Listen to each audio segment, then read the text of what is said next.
Galit na galit ang manager ng pumanaw na si Ronaldo Valdez matapos na kumalat ang video ng aktor ng kuhain nito sa kanyang bahay matapos ang insidenteng nangyari.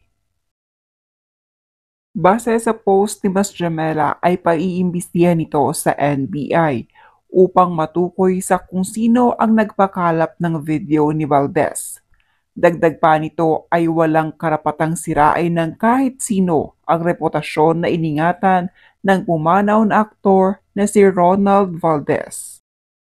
Why people can be so cruel? I can't believe it. Ano, para makascoop kayo?